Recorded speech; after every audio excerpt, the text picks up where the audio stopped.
les ultraviolets provoquent le bronzage.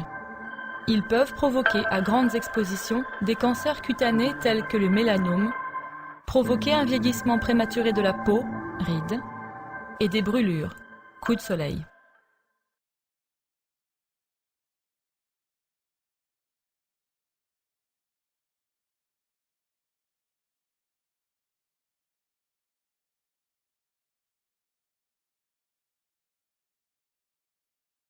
L'atmosphère de la Terre contient de plus en plus de particules et de gaz polluants. Les activités humaines sont largement responsables de cette pollution, en particulier la circulation automobile, qui cause à elle seule le tiers des émissions de gaz polluants. La pollution atmosphérique provient surtout des régions industrialisées, mais elle affecte toute la Terre. Ainsi, les émissions de gaz carbonique proviennent en majorité d'Amérique du Nord, d'Europe et d'Asie, mais ce gaz contribue au réchauffement de la planète entière. La plupart des grandes villes industrialisées souffrent du smog, un dangereux mélange de polluants atmosphériques qui stagne à basse altitude. Lorsque les polluants sont emportés par les vents, la plus grande partie retombe sous forme de dépôts secs à proximité de la source.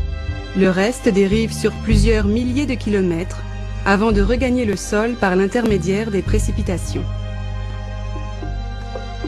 Les mouvements de l'atmosphère font de la pollution de l'air un problème mondial. On retrouve même du plomb dans le pelage des ours polaires.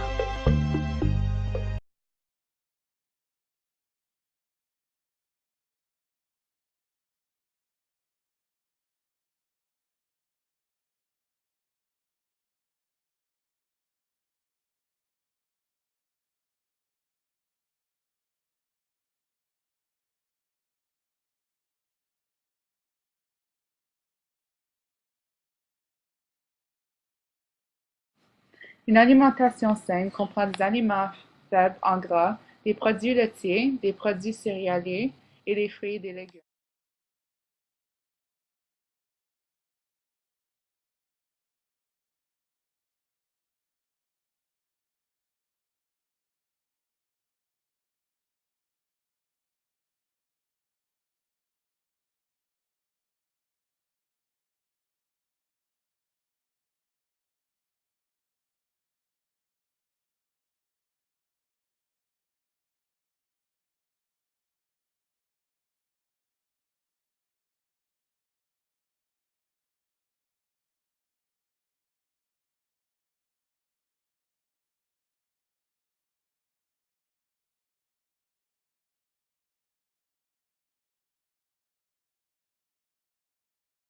Le tabac est responsable de 60 000 décès par an.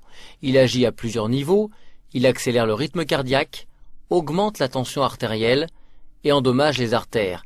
Il y a donc 2 fois plus de décès par infarctus du myocarde chez les fumeurs. Toutes les artères sont concernées, y compris celles du cerveau. Le tabac augmente donc le risque d'accident vasculaire cérébral.